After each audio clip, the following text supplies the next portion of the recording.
Hi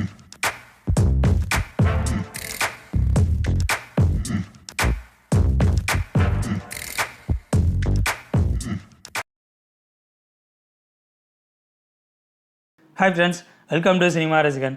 நம்ம இன்றைக்கி old is gold செக்ஷனில் பார்க்க போகிற படம் 1983 ரிலீஸ் ஆன தமிழ் படம். கலையில் தோற்றவர்களை கண்டுகொள்ளாமலேயே புறந்தள்ளி இருக்கிறது காலமும் சமூகமும். தோற்றுவிட்ட கலைஞனின் வாழ்வை வலிக்க வலிக்க சொல்லி பதிவு செய்தார் இயக்குனர் கே. விஸ்வநாத். நம்மை பதறடித்த கலங்கடித்த சலங்கை ஒலி இன்னமும் நம் செவிப்பறைகளில் ஒலித்து கொண்டே இருக்கிறது. நம்ம இன்றைக்கி ஓல்ட் இஸ் கோல்டு செக்ஷனில் சலங்கை ஒலி படத்தை பற்றி தான் பார்க்க போகிறோம். வாங்க வீடியோக்குள்ளே போகலாம். பரதம் மீது ஆர்வமும் வெறியும் கொண்டு கற்றுக்கொள்ளும் ஏழை சமையற்கார அம்மாவின் மகன் பாலு. கடைசி வரை அவனின் திறமைக்கு மேடை கிடைக்காமலே போகிறது. அன்பான அம்மாவும் இருக்கிறார். ஆதரவும் கரிசனமும் காட்டியவளை அவளின் கணவருடனே சேர்த்து வைக்கிறான். எல்லா பக்கமும் தோல்வி. குடிக்க தொடங்குகிறான். பரதநாட்டியங்களின் சகல கலையிலும் தேர்ந்த பாலு அதனை விமர்சனம் செய்யும் பத்திரிகை பணியில் இருக்கிறான். அதுவும் எல்லாமாகவும் இருக்கிற நண்பனின் உதவியுடன். ஃப்ளாஷ்பேக் விரிகிறது. பழைய நினைவுகள். கலை வளர வளர அந்த கலையின் மூலமாகவே காதலும் வளர்கிறது பாலுவுக்கு. அவனை மட்டுமின்றி அவன் கலையையும் சேர்த்து விரும்புகிற அந்த பெண் அவனின் திறமைக்கான மகுடத்திற்காக அல்லாடுகிறாள். ஒரு கட்டத்தில் கலையும் கை கொடுக்கவில்லை, அவளுடனான காதலும் கை சேரவில்லை. மறக்க வேண்டும் என்பதற்காகவே மறக்காமல் குடிக்கிறான். காலங்கள் நர்த்தனமாடுகின்றன. அதுவும் ஒரு பரத நிகழ்ச்சி. அங்கே தப்பாக அபிநயம் பிடிக்கும் பெண்ணை பற்றி பாலு எழுத அந்த பெண்ணும் அவளின் காதலனும் பத்திரிகை ஆஃபீஸ்க்கு வந்து கொந்தளிக்கிறார்கள். அப்போதுதான் அவனின் நடன திறமை ஆடியன்ஸான நமக்கு தெரிகிறது. அந்த பெண் யாருமல்ல, பாலு காதலித்தவளின் மகள். இந்த விவரமெல்லாம் தெரிந்ததும் அந்த ஊருக்கு வருகிறாள் காதலி. முன்னாள் காதலனின் நண்பனை பார்க்கிறாள். குடித்து குடித்து அவன் அழிந்து கொண்டே வருவதை நண்பன் விவரிக்கிறான். பதறி போகிறாள். நண்பனின் மனைவிக்கு சிகிச்சை, அந்த ஆடத் தெரியாத பெண்ணுக்கு நடன பயிற்சி என்றெல்லாம் சொல்லி பாலுவை ஊருக்கு அழைத்து செல்கிறார்கள். அங்குதான் தன் முன்னாள் காதலியை பார்க்கிறான் பாலு. அப்படி அவன் பார்க்கிற வேளையில் விதவியாக இருந்த போதிலும் அவனுக்காக அவனின் இருதய கூடு வெடித்து விடாமல் இருக்க வேண்டுமென்று என்பதற்காக நெற்றியில் குங்குமத்தை வைத்து கொண்டு அவன் எதிரே வருகிறாள். விவரம் அறிகிறான். அவள் மீது வைத்திருந்த காதலையும் மதிப்பையும் அவளின் பெண்ணின் மீது அன்பாகவும் கனிவாகவும் கரிசனமாகவும் நேசமாகவும் கொட்டி தீர்க்கிறான். தன்னிடம் உள்ள மொத்த வித்தையையும் அவளுக்கு சொல்லிக் கொடுக்க நினைக்கும் வேளையில் தன்னுடைய முன்னாள் காதலியானவள் விதவை என்று தெரிந்து உடைகிறான். இதயம் பலவீனமாகிறது. மோசமான நிலையில் சிகிச்சைக்கு மருத்துவமனையில் அட்மிட் ஆகிறான். அதே சமயம் படுத்த படுக்கையாக இருந்து கொண்டே அவளுக்கு நடன பயிற்சி அளிக்கிறான். அவளின் அரங்கேற்றமும் நிகழ்கிறது. அங்கே அந்த பெண் ஆடுகிறாள். பாலு எனும் கலைஞனும் அவனின் கலையையும் முழுமையாக நேசித்து பூஜித்த அந்த பெண்ணின் அம்மாவும் அங்கே நடனமாடுகிற மகளை பாலுவின் வார்ப்பாகவே பார்க்கிறாள். பாலுவே அங்கு ஆடுகிறான் என்று தோன்றுகிறது அவளுக்கு. அப்போது நடன குருவை பாலுவை அறிமுகம் செய்து வைத்து பாலு எனும் கலையின் தெய்வத்தை அம்மா விவரிக்கிறார். மொத்த அரங்கமும் ஆர்ப்பரித்து கரவொலி எழுப்புகிறது. அது தோற்றுப்போன பரத கலைஞனுக்கு புதியதொரு அனுபவம். இது கிடைக்கத்தான் பாலியத்திலிருந்தே ஆசை கொண்டான் பாலு. ஆகவே இன்னும் கைத்தட்ட சொல்கிறான். கை தட்டுகிறார்கள். காதார கேட்கிறான். இவையெல்லாம் மரண தருணத்தில் கிடைக்க நிம்மதியாக கண்மூடி இறக்கிறான். படமும் முடிகிறது. இப்போது சலங்கை ஒலி பார்த்தாலும் பாலு எனும் கலைஞனின் வடிவத்தில் ஆயிரம் இருக்கும் தோற்றுப்போன கலைஞர்கள், வாய்ப்பு கிடைக்காத கலைஞர்கள் நம் எதிரே வந்து நிற்பார்கள். சங்கராபரணம் தந்த கே. விஸ்வநாதனின் இன்னும் ஒரு பிரம்மாண்ட படைப்பு சலங்கை ஒலி. சங்கராபரணம் படத்தில் சாஸ்திரிய சங்கீதத்தின் மேன்மையை சொன்னார். சலங்கை ஒலியில் பரதக்கலையை பறைசாற்றினார். சங்கராபரணம் படத்துக்கு திரை இசை திலகம் கே.வி. மகாதேவன் துணையாக இருந்தார். சலங்கை ஒலியில் இசைஞானி இளையராஜா சங்கநாதம் எழுப்பினார். கமல் எனும் கலைஞனின் மகுடத்தில் இன்னும் ஒரு மயிர்பீலிதான் இந்த சலங்கை ஒலி. இளையராஜா எனும் இசை அரசனின் ராஜபாட்டையில் தனியிடம் பிடித்த படம். கவி பேரரசு வைரமுத்து எனும் ரசனை கவிஞனின் ஒவ்வொரு வரிகளிலும் பரதமும் காதலும் நட்பும் தோல்வியும் தெரித்து விழும். ஜெயபிரதா எனும் பேரழகும் பெரு நடிப்பும் கொண்ட உன்னத நடிகையின் முக்கியமான படங்களில் உயிர்ப்பானதொரு படம் இது. சைக்கிள் ரிக்ஷாக்காரருக்கு உதவியாக இறங்கி கொண்டு தள்ளிக்கொண்டே வரும்போது டைட்டில் முடியும் கதை, திரைக்கதை, டைரக்ஷன் கே. விஸ்வநாத் எனும் கார்டு போடுவார்கள். அங்கிருந்து தொடங்கும் கமல் கே விஸ்வநாத்தின் கூட்டணி அதகல ஆட்டம். சரத்பாபு கமலின் நண்பர். சரத்பாபுவின் மனைவியோ கமலுக்கு அம்மா மாதிரி. பரதத்தில் சகலமும் கற்றுத் தேர்ந்து பெரிய ஆளாக வர வேண்டும் எனும் ஆசை கமலுக்கு.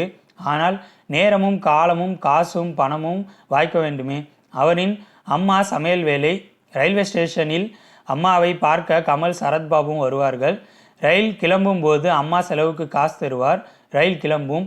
வயசான அம்மா கிட்ட காசு வாங்குறியே, வெக்கமா இல்லை, நாம் சம்பாரித்து அவங்களுக்கு கொடுக்கணுண்டா என்பார் சரத்பாபு.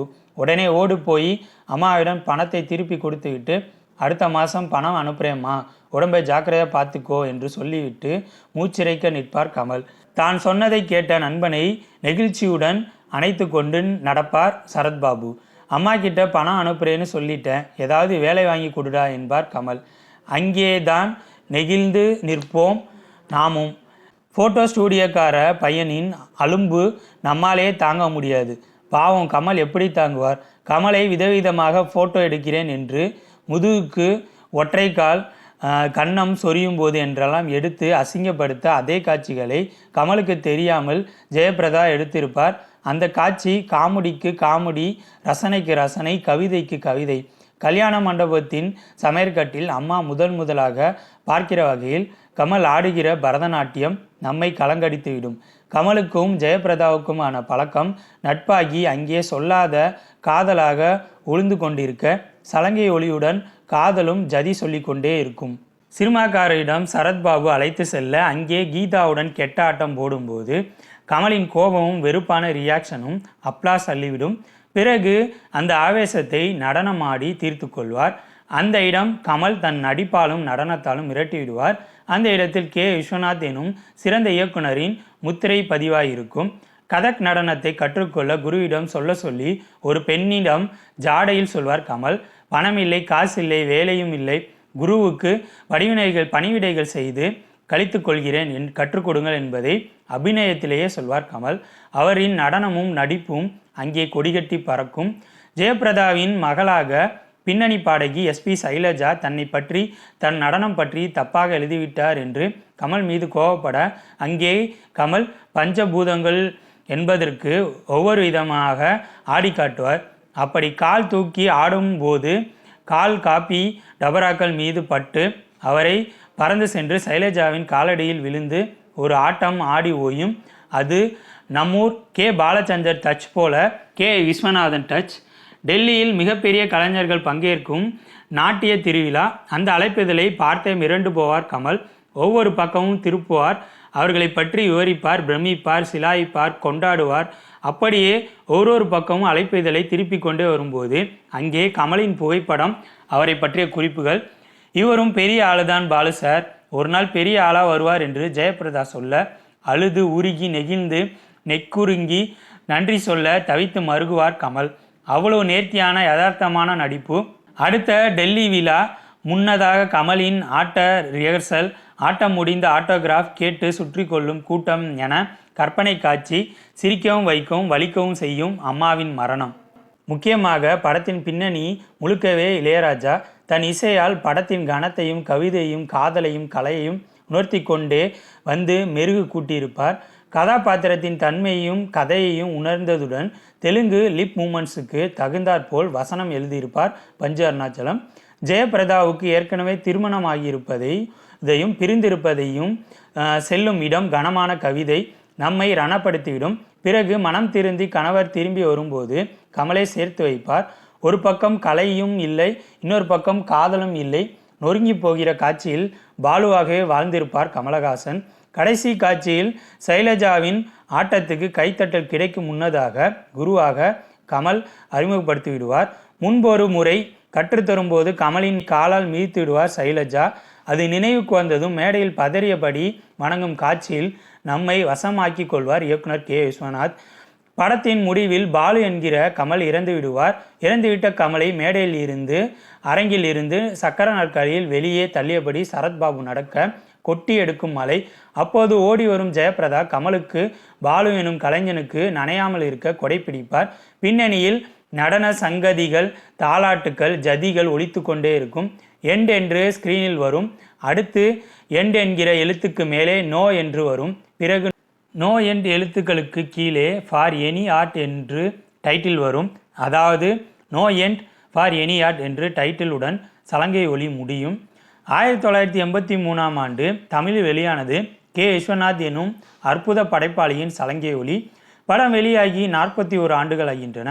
ஆனால் கே. விஸ்வநாத் எழுப்பிய சலங்கை ஒலி நம் செவிப்பறைகளில் என்றென்றைக்கும் ஒலித்து கொண்டே இருக்கும். ஓகே ஃப்ரெண்ட்ஸ், இந்த வீடியோ உங்களுக்கு பிடிச்சிருக்கும்னு நினைக்கிறேன். தேங்க்ஸ் ஃபார் வாட்சிங். இந்த வீடியோ பிடிச்சிருந்தால் லைக் பண்ணுங்கள், கமெண்ட் பண்ணுங்கள், ஷேர் பண்ணுங்கள். அப்படியே சினிமா ரசிகன் சேனலை சப்ஸ்கிரைப் பண்ணுங்கள். கூடவே பக்கத்தில் இருக்க பெல் ஐக்கானையும் கிளிக் பண்ணுங்கள். அப்போ தான் நம்ம போடுற வீடியோஸ் உடனுக்குடன் உங்களுக்கு வந்து சேரும். தேங்க்யூ.